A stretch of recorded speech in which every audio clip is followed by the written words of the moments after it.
Hello दोस्तों, कैसे हैं आप सब लोग। आज के चैनल ज्ञान क्लासेस में आपका स्वागत है। जैसा कि आप स्क्रीन पर देख रहे हैं, हम लेज़र जर्नल एंट्री के बाद अब आ चुके हैं अब लेज़र पर, जिसे कहते हैं हिंदी में खाता वही।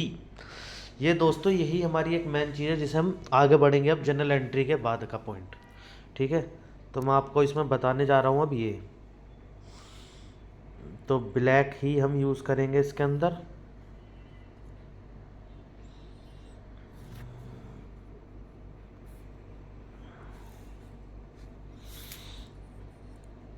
ये देखिए, हम पढ़ने जा रहे हैं खाता वही के बारे में। किसके बारे में? खाता वही के बारे में। अब ये बाटली बाई जी ने अपनी वो दी है एक परिभाषा। खाता वही वह पुस्तक है जिसमें समस्त व्यापारिक लेन देन प्राकृतिक रूप से अंत संबंधित खातों में उचित ढंग से लिखे जाते हैं। क्लियर? इसका अर्थ अर्थ हम पढ़ लेते हैं। यह आ गया आपका पूरा अर्थ। यह पुस्तपालन की प्रमुख पुस्तक है। खाता में प्रत्येक लेन देन का लेखा प्रारंभिक लेखा पुस्तकों से उचित व व्यवस्थित ढंग से वर्गीकृत किया जाता है। इस वही को जर्नल तथा अन्य सहायक वहियों की सहायता से तैयार किया जाता है। खाता वही में व्यक्तियों, वस्तुओं तथा आय व्यय सभी के खाते अलग अलग ले जाते हैं। जो खाता जिस व्यक्ति का होता है, उस खाते में उस व्यक्ति के लेन देन सभी लेन देनों को लिखा जाता है। तो हम कहाँ थे? सभी लेन देनों को लिखा जाता है। इसी प्रकार सभी व्यक्तियों, वस्तुओं व आय व्यय के खाते खोले जाते हैं। खाता वही व्यापार में एक महत्वपूर्ण वही है, क्योंकि इसके द्वारा व्यापार की वित्तीय सूचना की जानकारी प्राप्त हो जाती है। इस वही के द्वारा व्यापारी यह जान सकता है कि उसे विभिन्न संस्था तथा व्यापारियों से कितना रुपया लेना है अथवा कितना रुपया देना है, उसके क्रय विक्रय, आय तथा व्यय की स्थिति क्या है। इसलिए खाता वही को व्यापार का दर्पण भी कहते हैं। खाता बही का प्रारूप।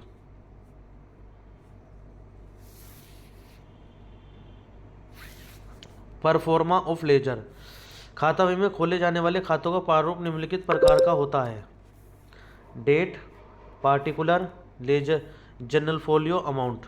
जो हमारा जनरल एंट्री में होता था केवल इधर का पार्ट होता था, अमाउंट डेबिट, अमाउंट क्रेडिट। अब इसमें क्या है?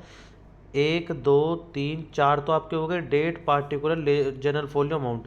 तो आपके अगर ये पूछे कितने खाने होते हैं, तो इसमें 8 खाने होते हैं। ये भी आपको ध्यान रखना है। क्लियर? आगे आते हैं। खतौनी करने के नियम। आपके ये खतौनी करने के नियम हो गए अलग अलग, जो भी हैं आप इन्हें पढ़ लेना। आपकी स्क्रीन पर हैं ये, इन्हें हम नहीं पढ़ा रहे, इन्हें आपको पढ़ने हैं। ठीक है, आगे चलते हैं। निम्नलिखित लेन देनों का मेसर्स मामचंद नवीन कुमार की पुस्तक में रोजनामचा बनाओ। रोजनामचा बनाना, खाता बही में खतौनी कीजिए। तो सबसे पहले हमने रोजनामचा बनाया, ये रहा। जो भी हमारी एंट्री थी, ये सब हमारा जनरल एंट्री रोजनामचा बन गया। अब उसके अंदर मुझे तो मैन आपको ये चीज़ समझाना है, ये चीज़ जो जनरल एंट्री आपको सिखा चुका, खाता बही कैसे है। अब इसके अंदर हमें क्या है, कुछ हमारे खाते बनते हैं। सबसे नंबर 1 देखो, आप यहाँ पे पढ़ोगे तो आपको इसके अंदर इसके रूल मिल जाएंगे। इसमें वह प्रत्येक खाता खोला जाए जिसका लेखा रोजनामचे में किया गया है। रोजनामचे में जिसका लेखा किया गया है, एक खाता एक बारी खोला जाएगा। एक खाता एक बारी खोलने का मतलब ये है कि अगर आपने कैश का खाता एक बार खोल लिया, तो ये नहीं है उसके नीचे कैश का खाता आप दोबारा खोल लो। तो एक खाता एक बारी खोला जाएगा। क्लियर? और या आपने रेंट का खाता खोल लिया, तो रेंट का एक बार ही खोला जाएगा। या आपने परचेज का खोल लिया, तो परचेज का एक बार ही खोला जाएगा, ये नहीं बार बार आप खोलोगे। क्लियर? आगे बढ़ते हैं हम इसमें। चलो, तो आपको कैसे पहचान करनी है खातों की? हर नाम को एक एक बार छाट लो। कैसे? मैं रेड पेन ले लेता हूँ अब। ये रहा। 1, 2, 3, 4। कैश का, कैपिटल का, परचेज का, राम का, गोपाल का, सेल का, बिल्डिंग का। कैश का बना चुके तो नहीं, राम का बना चुके। ऊपर देखो, राम का बन चुका है ऊपर। गोपाल का बन चुका, बिल्डिंग का, ड्राइंग का। कैश का बन चुका, रेंट का, वेजिस का, स्टेशनरी का, पोस्टेज का। फ्रेट का गोपाल का बन चुका, कैश का बन चुका। फर्नीचर का, फर्नीचर है ना अलमीरा, देखो यही बन रहे होंगे। कैश,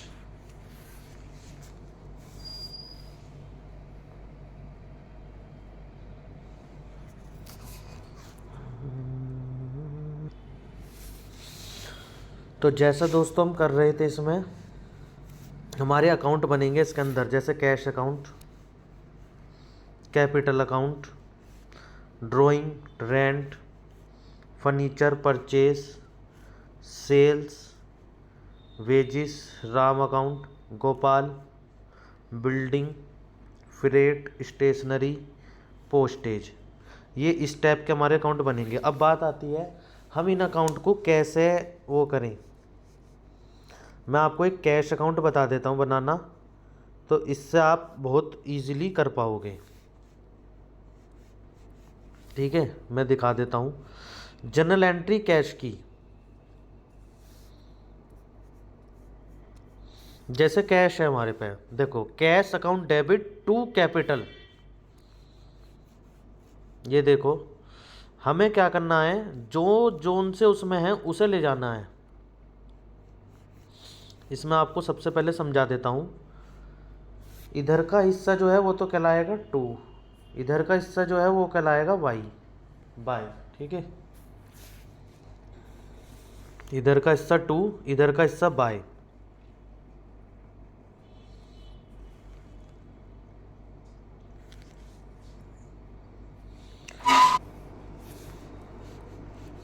तो हम कैश वाली एंट्री देख लेते हैं। एक तो कैपिटल चला जाएगा टू में 40,000, दूसरा कैश ये बाय में जाएगा, बिल्डिंग कैश ये बाय में जाएगा, कैश इसमें है ये बाय में जाएगा, टू में रेंट आएगा, कैश ये सारे तीनों बाय में जाएंगे, कैश ये बाय में जाएगा ऊपर वाला, कैश ऊपर है टू में गोपाल जाएगा, ये बाय में जाएगा। तो आप इसमें सारा टोटल देखेंगे तो ये वाला हमारा टोटल जहाँ जहाँ है वो इसी जगह पे है हमारा। कैश अकाउंट आप दोस्तों समझ गए होंगे। ये अमाउंट आपकी इधर आ रही है, वो आप वहाँ से कॉपी मान लेना। अब इधर क्या है हमारा, इधर का अमाउंट जो है 40, 50, 60, 62,600। मतलब डेबिट का हमारा क्या बैठा, टू टू साइड का बैठा 62,600। ज़्यादातर आपका ज़्यादा केस में इधर का ही, बहुत कम केस, पहली बात तो बनता ही नहीं, इधर का ही आपका प्लस में मिलेगा। इधर वाले में से आप माइनस करोगे तो आपका इधर ही आ जाएगा। जब आप टोटल करोगे, इन आपको टोटल किसका करना है, बिल्डिंग, राम, drawing, wages, stationery, postage, freight, furniture, इन सबको 62,600 में से माइनस करोगे तो आपके पास 31,600 CD बचेगा। इधर लिखते हैं CD, और जब ये आगे फॉरवर्ड हो जाता है इसे करते हैं BD। इसी तरीके से कैपिटल का, ड्राइंग का, ये सारे अकाउंट आप इजी तरीके से बना सकते हो। तो इसी कहते हैं लेज़र। खातों को बंद क्यों किया जाता है, खातों को बंद करने के लिए प्रमुख कारण है, प्रत्येक व्यापारी आर्थिक वर्ष के अंत में ये जानना चाहता है कि उसे कितना लाभ हुआ, व्यापार में कुल कितनी तथा कौन कौन सी संपत्तियां दायित्व हैं, ये सब चीज़ वो चेक करता है। कितने माल का क्रय विक्रय किया गया है, संस्था के देनदारों और लेनदारों का अलग अलग क्या विवरण है, संस्था के खर्चे किन किन मदों पर कितने कितने हुए, किन किन मदों पर क्या आय प्राप्त हुई, अंतिम खाते बनाने से पूर्व प्रत्येक खाते का शेष ज्ञात करना आवश्यक है। ठीक है, ये चीज़ इसमें पता चलती है। छात्रों के लिए आवश्यक निर्देश, जो खाता बनाते हैं उसे खाते विवरण बनाने खाते उस खाते का नाम ही लिखा जाता है, वरना पक्ष दूसरे पक्ष खाते का नाम लिखा जाता है। व्यक्तिगत तथा वास्तविक खातों का ऋणी शेष ही है। ये तो आप ये वाले पढ़ लेना, ये आपके लिए निर्देश हैं। अब आते हैं हम तलपट पर। इस पर मैं तलपट भी शुरू करने वाला हूँ। तलपट जिसे कहते हैं ट्रायल बैलेंस, मैक्सिमम जितनी चीज़ें कर पाएंगे उतनी चीज़ें हम कोशिश करते हैं। आगे आते हैं इसमें। तलपट उन ऋणी तथा धनी शेषों की एक अनुसूची या सूची है जो खाता बही के खातों से निकाली जाती है, और इसमें रोकड़ पुस्तक की रोकड़ एवं बैंक बाकियाँ शामिल की जाती है। तलपट का अर्थ बढ़िए। तलपट क्या है, व्यवसाय में अनेक लेन देन होते हैं जिन्हें जनरल लेखे कहते हैं, क्योंकि जनरल लेखों में खाते बनाए जाते हैं, जनरल खातों में कई अशुद्धि रह जाती हैं।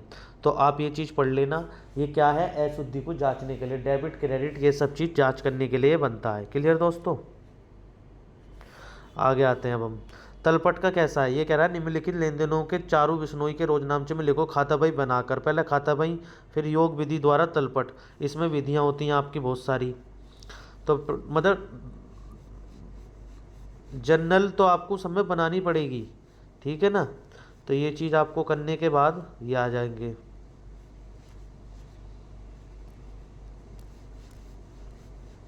ये रहा आपका।